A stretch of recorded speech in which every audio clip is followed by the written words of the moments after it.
I thought I knew exhaustion after my first baby. When my second daughter arrived, I discovered an entirely new realm of sleep deprivation. Those 3 a.m. moments standing between two crying children, wondering if I'd ever sleep again. One child had been a life adjustment, but two, that was a complete life transformation. If you're contemplating baby number two, or you're already in the trenches with multiple little ones, this episode is for you. I'm going to share my raw, unfiltered experience of how the transition from one to two children changed everything. And have you felt this overwhelming shift too? I remember when I felt like such a pro with my firstborn. After surviving those initial months of, figuring out feeds, nappies, and sleep schedules, I genuinely thought I had this motherhood thing sorted. 2 years in, I'd mastered the art of one-handed everything. Cooking dinner with a bounce while bouncing a baby on my hip, showering in 4 minutes flat, and even managing to look somewhat put together for the occasional coffee date. I had spreadsheets for nap times, color-coded system for tracking all the milestones, and I could predict my daughter's needs before she even knew she had them. I was so ready for baby number two, or so I thought. There's this peculiar confidence that creeps in after you've successfully kept one tiny human alive for a couple of years. It's like learning to paddle a small canoe on a calm lake and thinking you're prepared for navigating a sailboat through stormy seas. I remember my child health nurse actually warned me about this, and she said many second-time mums struggle more because they expect it to be easier. And I just remember nodding politely and thinking, no, not me, like I've got this sorted. But the reality, adding a second child transforms your entire parenting experience. It's more like trying to solve a completely different jigsaw puzzle with pieces from the first one that just don't fit. It's learning to juggle with one ball and then suddenly having a second one just thrown at you while you're standing on one foot on a moving train. I remember packing my hospital bag the second time around, feeling so smug about how prepared I was.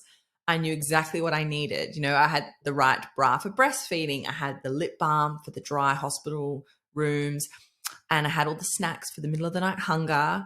But what I hadn't packed for was the emotional complexity waiting for me at home, the guilt of dividing my attention, and the impossibility of meeting everyone's needs at the same time. The skills you develop with one child actually set you up with expectations that become impossible to meet with two. With my first, I could focus entirely on her needs. I could nap when she napped, sometimes. I could build my day around one schedule, one set of preferences, one developmental stage. With two, that carefully constructed house of cards came tumbling down spectacularly. And what nobody tells you, and what I wish someone had told me, is that having one child doesn't actually prepare you for having two. It requires a completely new set of skills. Like with one child, you're playing checkers. With two, you're suddenly playing three-dimensional chess without having learned the rules. That confidence I built with my first just crumbled faster than a sleep-deprived parent offered a hot cup of coffee. My carefully crafted routines simply couldn't accommodate two different children at different developmental stages with different needs and different personalities. My firstborn was a by-the-book baby, and she thrived on routine. And my second, she tore up the book, set it on fire, and danced around the flames. The transition from one to two children just intensifies parenting demands in ways I couldn't have anticipated. It's about navigating your firstborn's adjustment while trying to bond with your newborn. It's about making impossible choices about whose needs get met first when both children are crying. It's about the mental gymnastics required to track two sets of everything: milestones, clothing size, favorite foods, comfort objects. And what makes this transition so uniquely difficult goes beyond logistics to something more profound that happens to your heart and identity. With one child, you reshape your identity from individual to parent. With two, you reshape again, from parent of one to parent of siblings, from having enough of you to go around to never feeling like you're enough for either child. Each child brings their own temperament, needs, and way of being in the world. The strategies that worked brilliantly for my first daughter fell completely flat with my second. I found myself back at square one, frantically Googling solutions at 3 a.m. while my newborn refused to sleep and my toddler was calling out that she needed a drink of water. Adding in a second child just completely transforms the family dynamic. Suddenly, there's not just the relationship between you and each child, but between the siblings themselves. There's a whole new dimension, a family ecosystem that's vastly more complex than before. So that hospital bag was packed with everything I thought I needed, except the one thing that would have actually helped, a warning that my hard-earned motherhood confidence was about to be completely shattered. The learning curve of going from 1 to 2 children is steep, and it's a completely different mountain altogether. And I was about to discover just how unprepared I truly was. I'll never forget that moment, probably about 2 weeks after bringing home our youngest daughter, when I found myself sitting on the bathroom floor at 3 o'clock in the morning, silently sobbing while frantically scrolling through, sleep solution websites. And all I could think was, this wasn't supposed to happen. I was meant to be an experienced mum now. I've done this before. So why did I suddenly feel like I had absolutely no idea what I was doing? And the truth hit me like a truck. I wasn't caring for another baby. I was learning an entirely new skill of how to be a mother of two. It's like mastering the violin, then suddenly being asked to conduct the entire orchestra. You know music fundamentally, but now you're responsible for coordinating multiple instruments playing different parts simultaneously, ensuring no section drowns out another while maintaining the overall harmony. One child screeches for attention while the other needs a gentle melody of comfort, and you're the only conductor with the baton.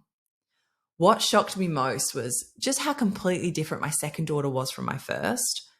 All those hard-won techniques I'd perfected, the specific swaddle that guaranteed sleep, the exact bouncing rhythm that soothed tears, the feeding schedule that worked like clockwork. They might as well have been different strategies for entirely different species.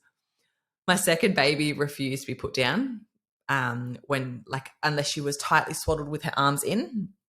She cluster fed in a pattern I couldn't decipher and seemed to have an internal alarm that went off precisely when her sister needed me the most. I found myself second-guessing every instinct. Was that cry hunger or tiredness? Was she overheated or cold? The confidence I'd built with my first just evaporated and was replaced by a fog of just this uncertainty that felt heavier than the sleep deprivation itself. That the real challenge was the constant division of attention. So with my first, I could focus entirely on deciphering her needs. With two, my attention was perpetually fractured. That 3 a.m. breakdown came after a day when I'd been breastfeeding the baby while helping my toddler on the toilet. And my brain just splitting between ensuring the baby was still breathing and processing my eldest's elaborate story about these imaginary friends. And this physical juggling act gradually morphed into mental gymnastics that just left me emotionally drained. My mind became a command center monitoring 2 different developmental universes at the same time. Infant milestones alongside toddler emotional regulation was just creating this mental whiplash that left me dazed and just questioning my capabilities. I feel like there's a tremendous learning curve that comes with going from 1 to 2 children and just learning how to balance it all. I remember I read that and that helped me because I was just in tears, and each day felt like a high stakes game of just constantly shifting priorities where the rules changed without warning. And the guilt, oh my God, the guilt became the most unexpected burden. With my first, I could be fully present, soaking in every coo, responding to every whimper. And with two, I was never fully there for either child. I'd be helping my eldest with a puzzle while mechanically rocking my baby at the same time. And, my body with one child, my attention with the other, and my heart was just always torn between the both. And that splitting of myself created a strange new emotion, this cocktail of guilt, inadequacy, and grief. I mourned the mother I'd been to my firstborn, the one who could drop everything and be completely present. And I grieved for my second child, who would never know that version of me. Parenthood approaches need to be completely customized for each child. My eldest thrived, like I said, with clear boundaries and routine, whereas my youngest needed that flexibility and she needed that constant physical connection. What soothed one triggered meltdowns in the other. And I just hadn't gained another child. I had entered an entirely new dimension of parenting that required a whole different set of skills. The strangest part was really realizing that becoming a mother for the first time, though overwhelming and identity shifting, was actually easier in some ways than becoming a mother of two. With my first, the learning curve was steep, but then it was just straightforward. With my second, it was about unlearning the assumption that my experience had prepared me for what was coming. The book tells you how a second baby impacts your firstborn, but they rarely mention how it transforms your marriage. That perfect parenting partnership we'd built with one child, it crumbled faster than a sleep-deprived mum's resolve at 3 a.m. I'd always considered my husband and I, a solid team. With our first daughter, we faced the learning curve together, taking turns with night feeds, supporting each other through the adjustment to parenthood, and still finding moments to connect as a couple. We were tired, yes, but united in our exhaustion and wonder. And what I never expected was how dramatically that dynamic would shift when our second daughter arrived. Suddenly, we weren't teammates anymore. We were overwhelmed individuals passing in the hallway, exchanging essential information about the children. She's been fed, but she needs a nappy change. I'd mutter while rushing to attend our toddler, or conversations rushed to logistical briefings, who had slept how much, which child needed what, and who would handle who at bedtime. One particularly low evening, I realized we hadn't even looked at each other properly in days. Research confirms second babies arrive during an already known low for many marriages. The shift from managing one child to a more complex family structure challenges both parenting abilities and your identity as a couple. Studies also show that relationship satisfaction typically plummets after a second child arrives, a statistic I found painfully accurate in our home. The exhaustion reached unfathomable depths. This bone deep depletion affected every interaction. Small irritations became trigger for arguments. Why are your shoes in the middle of the hallway? Could spiral into a heated debate about respect and consideration, fueled by sleep deprivation and just frayed nerves. Date nights disappeared entirely. And in those rare moments when both children were miraculously asleep at the same time, we'd collapse on the couch too shattered to do anything more intimate than pass the remote control. Even when my mum occasionally took the girls for a few hours, we'd spend that precious time catching up on chores or sleep rather than reconnecting. Our parenting differences became magnified with two children. Small disagreements about screen time or discipline approaches erupted into major conflicts. And, I'd bristle watching him let our toddler have an extra biscuit when I just said no, and he'd get frustrated with my bedtime routines. I remember I heard one dad at the playgroup described feeling like co-workers and, having meetings about management rather than lovers building a life together. And I found myself keeping these mental tallies, who'd been up more times in the night, who would change more nappies, who'd manage more tantrums. And this invisible scorecard, poisoned our relationship.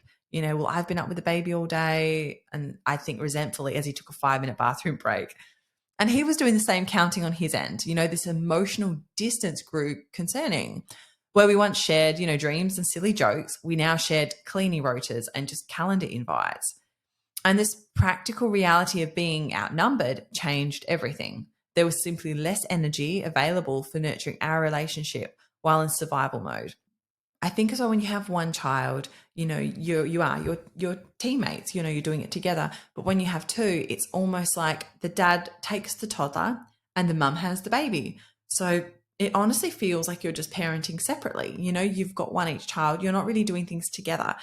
When we had one, that Maisie would cry and we would like go in as a team, and we would be exhausted as a team. But when you've got two, you kind of divide and conquer, and it's really hard then to kind of come together. So do you know what? We started small. We started, setting a weekly check-in after the girls were asleep where phones were put away, and we talked about anything except for kids for 20 minutes. We tried to organize more date nights, every other Saturday. And even if we just use that time for a brunch or just an uninterrupted conversation. We prioritize physical intimacy even when we're tired, because then that connection that itself helped rebuild our bond. And these weren't temporary adjustments, but this fundamental reimagining of our marriage. We weren't the same carefree couple who decided to have children and pretending otherwise, only to lead disappointment. Instead, we built something new, a relationship that could withstand the pressures of raising young children while nurturing the core connection that brought us together. So as we were finding our footing as partners again, another relationship in our home was undergoing its own profound metamorphosis. Despite all my preparation, the big sister books, the doll practice, the endless conversations, nothing could truly prepare my eldest for the emotional earthquake of suddenly sharing her parents with a tiny, demanding stranger. Those first weeks at home revealed this kaleidoscope of emotions I never anticipated seeing in my daughter's eyes. One moment she'd be gently stroking her sister's head, whispering, "My baby," with such tenderness it brought tears to my eyes. And the next she'd be sobbing on the floor because I couldn't immediately help her with a puzzle while feeding the baby. The emotional whiplash was dizzying for all of us. And I'll never forget the evening I was sat breastfeeding the baby while my eldest stood in the doorway clutching her favorite book. And her eyes, she asked, "Mummy, can you read this book?" And I just shouted and I said, "Come over here." And she goes, "No, you come to me." And I just froze. My arms were full with the baby, and there's my firstborn wanting me to come to her, and I could just sense it. And in that moment, I realized that, while I was focused on mastering the logistics of two children, my firstborn was grappling with something far more profound. The fear that she's been replaced or she wasn't getting the attention that she needed. And what surprised me most was how kind of regression became her coping mechanism sometimes. Sometimes my confident little girl, she wanted me more. She wanted to be picked up more, and she started doing less for herself. And yeah, she just kind of needed me more than she did before. And that was her way of reaching out to me.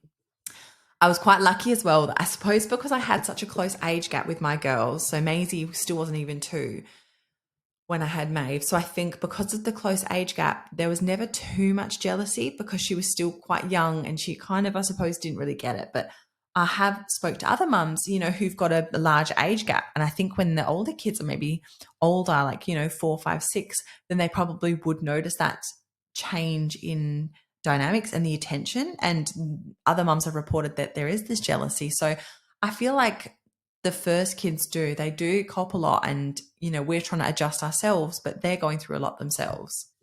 I remember another difficult one was reading a story with this proper enthusiasm while your newborn cluster feeds. It just provided nearly impossible. The choice between responding to a toddler's urgent bathroom call or a baby's hunger meltdown created moments where someone's needs inevitably were unmet, and each instance adding to my maternal guilt. One difficult day, I'd managed to get both girls down for overlapping naps, and my 2-year-old appeared beside me, wide awake and clutching a puzzle. She was like, "Play with me now, Mummy," and she asked, her voice small but determined. And I was exhausted, like desperate for silence, yet I could see just the raw need in her eyes. And these impossible choices just defined my days, meeting my own basic needs or filling my firstborn's emotional cup. Standing beside her newborn sister, my 2-year-old suddenly looked impossibly tall, impossibly capable, impossibly grown up. And her hands now seemed enormous as they carefully fetched a nappy. Her vocabulary appeared startlingly sophisticated compared to her sister's newborn coos. And I found myself mourning the baby she no longer was, while simultaneously expecting her to be more mature than she was ready to be. I learned that, involving her in baby care created connection rather than competition. "Oh, can you sing your special song to your sister?" Or, "I need your expert help choosing which outfit today." And these moments of responsibility became opportunities for her to feel valued rather than displaced. Creating dedicated one-on-one time preserved our bond remarkably. 15 minutes of special mummy time, while hubby handled the baby made such a difference. And I did notice like her tantrums decreased, and her sleep improved. And those moments where she'd spontaneously tell me like, "I love you, Mummy," returned. Our exclusive bedtime ritual, 3 stories, 5 minutes of talking time became sacred space where, she could share anything with me. And maintaining her regular routines provided islands of normalcy. We kept her swimming lessons, her play dates, her gymnastics, and her bedtime sequence exactly as they'd always been, creating this continuity where everything seemed to be shifting. The most powerful tool became just simple validation. It's really hard to share, mummy, isn't it? Acknowledging her feelings, and it didn't magically fix the situation, but it helped feel seen in the moments when she feared becoming invisible. Validating my daughter's feelings helped her feel seen, but who was seeing me? As I navigated her emotional landscape, my own physical and mental reserves were being depleted in ways that defined description. The exhaustion of parenting 2 young children is a complete system failure that rewires your brain until you barely recognize yourself. With my first child, those early newborn days had been so challenging, but, sanctuary existed in nap times and moments of contented play. With 2 children, those islands of respite vanished like a mirage in a desert.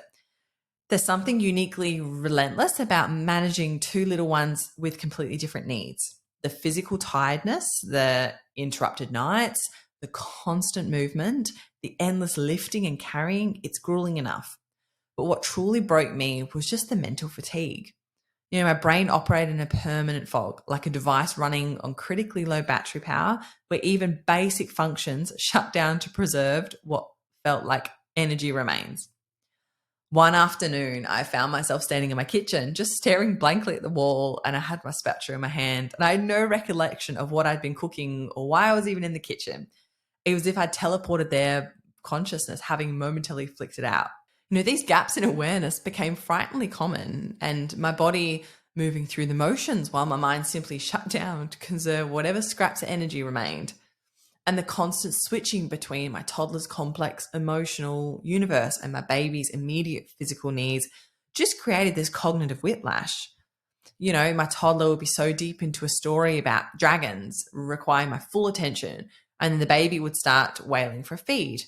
Pivoting between these worlds, one creative and verbal, the other primal and physical, left my brain just feeling scrambled beyond recognition by day's end. And this chronic exhaustion, fundamentally alters your personality. I became a stranger to myself. I was irritable, impatient, emotionally volatile, and small inconveniences I would have laughed off before now reduced me to tears. The toddler spilling her milk became the final straw that broke whatever tenuous hold I had on my composure that day. Sleep deprivation just rewired my emotional circuitry. I'd sob over adverts featuring puppies, or, I'd get angry because I couldn't find matching socks. My decision making abilities just deteriorated until choosing between pasta or rice for dinner became an overwhelming conundrum that would just freeze me in place for 10 minutes. And I remember one particularly low evening when hubby was home and he found me just sitting on the kitchen floor surrounded by open cupboards and scattered ingredients. And he was like, "What's wrong?" And I was like, "I don't know what to make for dinner. I can't make any more decisions." And it wasn't that I just forgotten recipes. My brain just literally couldn't process anything else apart from kids. The cognitive functions I'd taken for granted, planning, problem solving, emotional regulation, had been compromised by months of uninterrupted sleep, constant demands. And most insidious was how this exhaustion robbed me of any opportunity for self-care.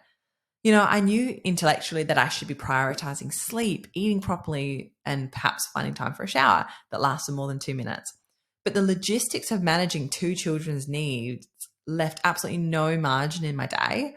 By the time both kids were finally asleep, I was too exhausted to do anything but collapse. Yet my mind would often be too wide to actually sleep, leaving me in this limbo of exhaustion without rest. I tried waking up at 5 a.m. to carve out 15 minutes of solitude before the day's demands began. Those precious moments with a cup of tea, starting out, when it's nice and dark. And that did help, but obviously then my toddler would get up, she would hear me, and that was kind of ruined. But I did find it did help. And without them, I did become short tempered. My patience was just evaporating before breakfast was even served.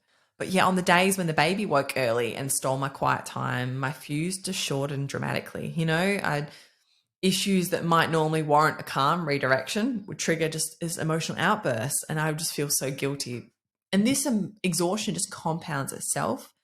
When you're operating on empty, everything becomes harder, which depletes you further, and this creates this vicious cycle. Simple tasks require monumental effort, relationships suffer, and your sense of self just erodes until you're barely recognizable.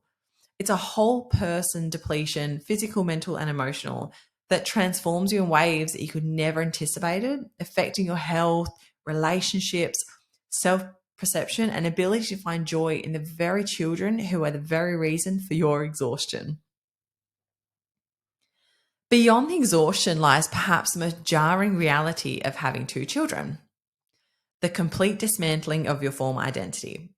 What happens when the last threads connecting you to your pre motherhood self suddenly snap, leaving you outnumbered physically and existentially? I remember staring at my reflection 3 months after having my youngest, Maeve, and like a worn mirror that no longer reflects clearly, the woman looking back looked like a stranger. My hair hastily pulled back, I had big dark circles under my eyes, wearing the same milk stained t shirt from yesterday. With my first child, I felt I'd preserved fragments of my former self, occasional coffees with friends and reading before bed. But with two, those final threads connecting me to who I used to be had silently unraveled. Motherhood consumed every corner of my existence. My calendar transformed into an endless cycle of meeting needs, of feeding, changing, soothing, playing, teaching, cleaning. And it just repeated endlessly like a hamster wheel I couldn't get off. I couldn't remember the last time I had a thought that wasn't about the kids. Getting two children dressed, fed, and out the door became an Olympic level event. I started preparing an hour before, packing separate bags with different snacks, extra clothes, and age appropriate distractions. And by the time we'd actually left, I looked like I'd run a marathon, sweaty, disheveled, and questioning whether the trip was worth the monumental effort. And the few attempts to reconnect with my old life, I felt like it just collapsed under new reality. I remember texting some friends, to cancel plans for the fourth time in a row.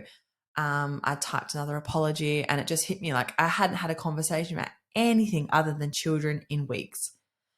And my world had contracted to the size of our home, with occasional expansions to the playground or the grocery shop or gymnastics.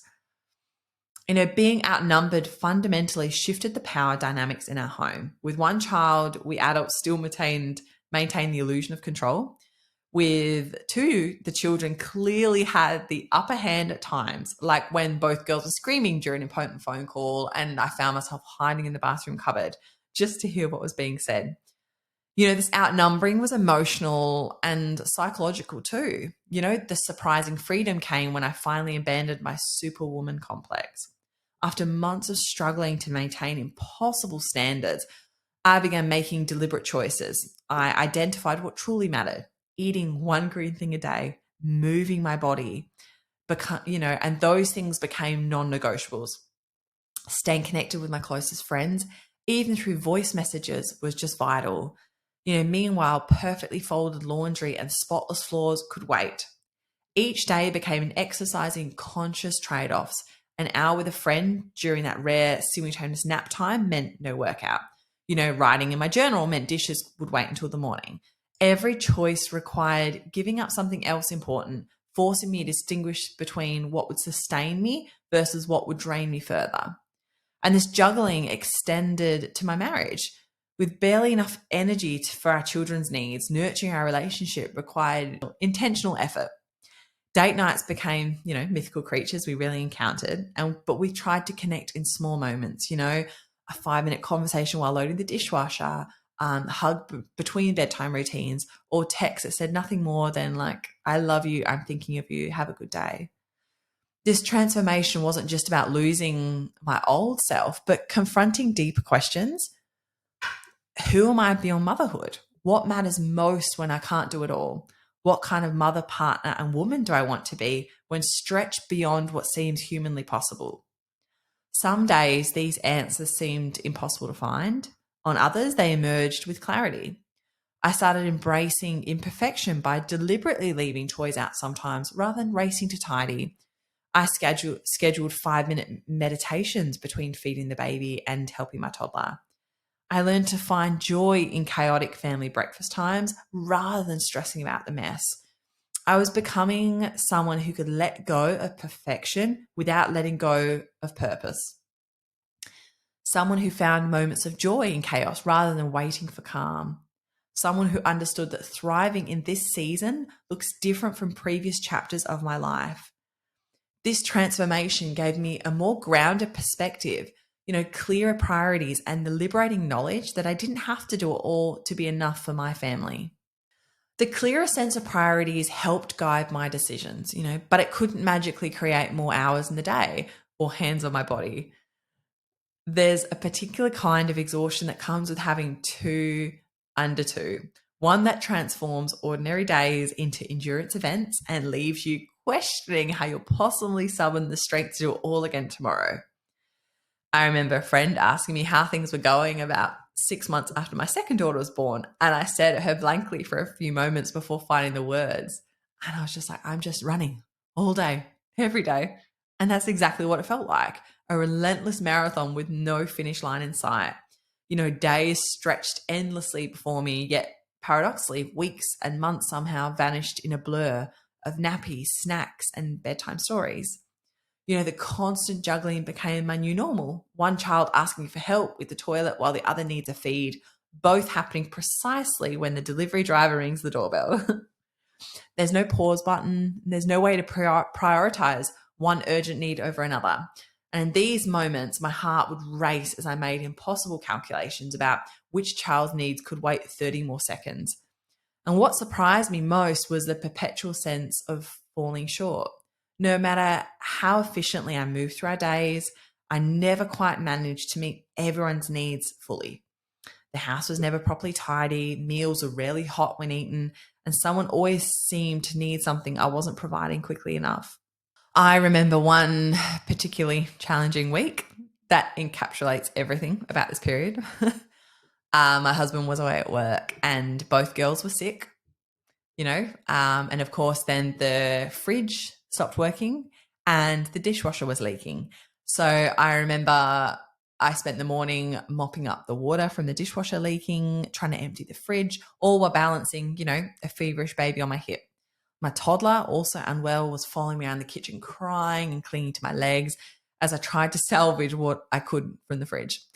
And every time I addressed one crisis, another emerged. The baby vomited down my last clean shirt, the toddler's temperature spiked, and of course the plumber I called couldn't come till the next day.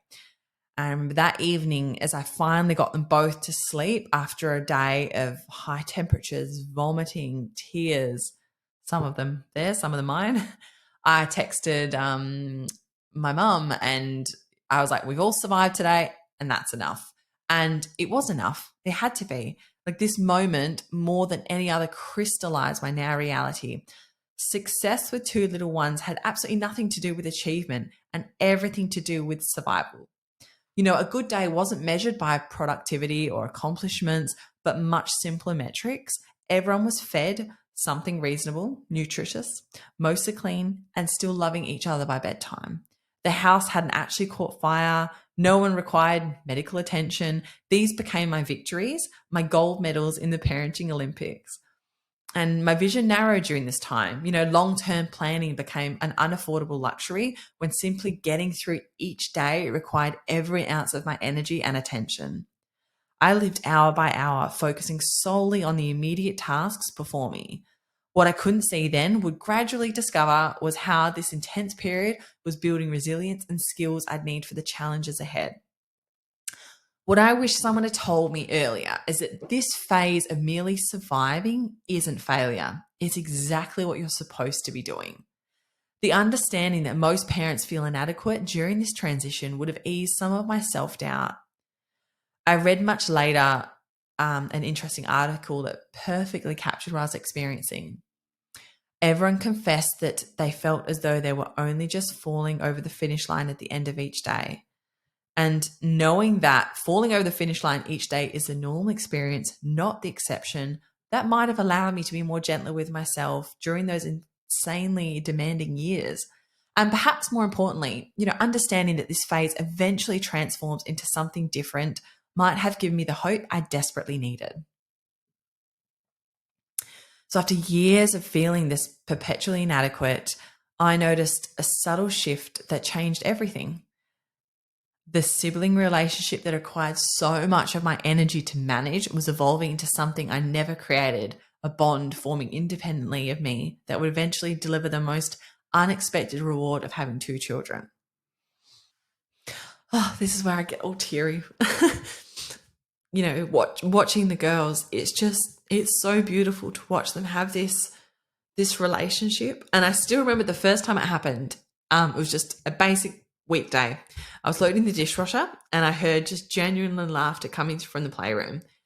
And just the sound of both my girls giggling together floated through the house. And I remember quietly creeping down the doorway and I peeked in and I witnessed a moment that had absolutely nothing to do with me. They created some silly game, involving their stuffed animals, and they were completely absorbed in their shared world. I remember I stood there with all these dishes in my hand and I just felt tears spring to my eyes. All of these endless days of breaking up squabbles and mediating toy disputes suddenly made sense. That moment represented something I couldn't have given either of them on my own, a relationship entirely separate from me. This transformation resembled a garden finally blooming after a long winter. For months, I'd been the constant mediator, the human shield, the negotiator. Mum, she's touching my toys. My name rarely appeared unless problems needed solving. But gradually, almost imperceptibly, something began to change. I noticed my older daughter spontaneously helping her little sister reach a toy on a high shelf. And I watched my younger daughter laughing at her sister's dance moves in a way she would never responded to me. They developed inside jokes and secret languages that excluded me in the most beautiful way possible. The sibling relationship, it's not linear. Even now, they still fight and compete for attention. Some days they seem determined to drive each other completely mad. But between those conflicts, something magical happens that makes the earliest struggles worthwhile. They're learning to negotiate, share, and resolve conflicts, essential skills for navigating social situations throughout life. And what struck me most was how their individual personalities began complementing each other. My cautious firstborn became more adventurous with an eager little sister cheering her on. My fearless second child began showing glimpses of thoughtfulness and patience, clearly modeling her sister's behavior. They were teaching each other things I couldn't teach alone. I couldn't teach it. I found myself with unexpected pockets of time, 10 minutes to enjoy a hot cup of tea while they built a blanket fort together, or half an hour to read a book while they engaged in elaborate pretend play. These were glimpses into our family's future. The dynamic shifted profoundly. I was no longer constantly dividing myself between two separate relationships, forever feeling inadequate in both. Instead, I became the witness to the formation of a bond that would likely outlast every other relationship in their lives. This makes me so emotional because after all these years of hard work, it's worth it now. These early sibling interactions provide these invaluable opportunities for children to develop empathy as they learn to consider others' perspectives and feelings. What moved me most was watching my eldest daughter step into the role of teacher and protector. She'd read her favorite stories to her little sister, showing her the pictures just as I'd done to her. And in these moments, I saw my parenting reflected back through her, healing something in me I didn't realize is needed healing. As their relationship flourished, my role evolved from referee to facilitator. I created opportunities for quality time together, setting up activities, fostering cooperation rather than competition. I modeled positive communication for conflicts, helping them find common ground. And I celebrated their successes together, reinforcing their connection's joy. Their independent relationship emerged gradually, becoming more pronounced as they spent more time interacting without my direct supervision. They developed shared secrets and a sense of camaraderie that lightened my parental load rather than adding to it. This transition from a parent-centered dynamic to one where my children had their own relationship brought unexpected joys I couldn't have imagined during those challenged early years. I began to see that those months of feeling overwhelmed weren't just something to endure, they created conditions for something beautiful to emerge. The treasure I discovered after surviving those demanding years was witnessing the birth of a friendship that would shape both my daughters for life. Their relationship became a living testament that the hardest parts of parenting can yield the most precious rewards. While their friendship became my unexpected treasure, there's something even more transformative waiting on the other side of this journey that no one prepared me for. The full circle moment happens when you realize that the same challenges that once threatened to break you have actually built you into a stronger, more resilient version of yourself and your entire family along with you. Sitting here, 5 years into this venture with my girls, I can look back at those early days with a perspective I couldn't have imagined when I was deep in the midst of it.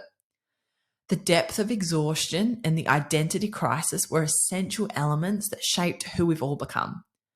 Like a difficult birth that leads to a beautiful life, the painful transition created something precious that couldn't have existed without the struggle. Don't misunderstand me, we still have challenging days.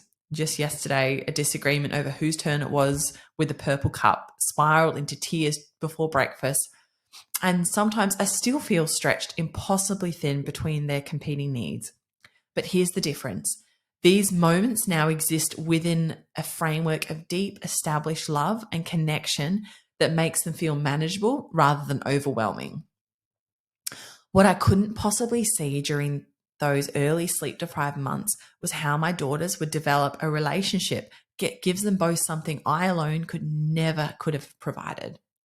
They've become each other's confidants, playmates, and teachers in ways that continuously surprise me. I'll hear my eldest daughter patiently explaining how rainbows work, or teaching her sister a new song, passing down knowledge with a gentleness I never knew she possessed until she had someone to nurture. They've created their own little world together, complete with invented games, private jokes, and even secret words that I'm not fully privy to. There's a special handshake they do before bedtime and a made-up language they use when planning their imaginary ventures. Last week, I witnessed a moment that encapsulated everything this journey has given us. My youngest had fallen over, scraping her knee, and before I could even reach her, her sister was already there, kneeling beside her, wiping away her tears and whispering something that made them both dissolve into giggles. They looked up at me with matching expressions, part mischief, part love, and in that shared glance between them, I saw the gift that had emerged from all of those difficult days. A bond entirely their own, forged in the crucible of our family's transformation. The practical benefits have emerged too. Those moments to breathe that seemed so elusive when I had just one child have gradually returned. 10 minutes to enjoy a cup of tea while they build a fort together, or half an hour to read a book as they engage in elaborate pretend play. The dynamic has shifted from me being the primary source of entertainment to being more of a guide and facilitator in their shared world. Witnessing their bond has healed some of the hardest memories from those demanding early days. When I see my girls huddled together over a book or holding hands as we walk into the park, those difficult moments recede in importance, overshadowed by the beautiful outcome they helped create. This sibling relationship has transformed my experience as a parent in profound ways. I found a different kind of joy in motherhood, one that comes from witnessing their connection rather than being at the center of their worlds. There's a freedom in that shift, a lightening of the intense pressure I felt when my firstborn's happiness seemed entirely my responsibility. And after reading about it, the research confirms what I experienced firsthand. Siblings provide each other with emotional support. They teach vital social skills and offer a sense of belonging that parents alone cannot give. My daughters are learning negotiation, compromise, and conflict resolution through their daily interactions, building resilience that will serve them throughout their lives. The initial chaos of managing 2 young children has gradually transformed into something more manageable, more joyful, as they've grown more independent and formed their own relationship. If you're currently in the trenches with 2 little ones, feeling overwhelmed and wondering if you'll ever find your footing again, remember this. You're not just surviving each day, you're cultivating a garden that will bloom for decades to come. Through the storms of tantrums and the droughts of sleepless nights, you're nurturing roots that will grow deep and strong, supporting your children long after they've left the shelter of your branches. So as I sit here, I can tell you with absolute certainty, this journey transforms your entire family in the most beautiful way. Yes, those early days feel impossible. The exhaustion cuts deep, your marriage bends under the pressure, and you question every decision. But what emerges on the other side is something profound. The love between siblings creates a family bond deeper than anything I can engineer alone. This connection transforms you too. You become stronger, more compassionate, infinitely more resilient. And when the chaos settles, these quiet moments of joy make everything worthwhile. Trust me. Thank you so much for tuning into this episode of the Real Mummy podcast. Remember, every mum's journey is unique and you are doing an amazing job. Please be sure to head over to our website at www.realmummypodcast.com to stay up to date with the latest episodes and dive into our recent blog articles filled with even more wisdom and stories. We absolutely love connecting with our listeners, so don't forget to follow us on social media. You can find us on Instagram, Facebook, and Twitter at Real Mummy Podcast.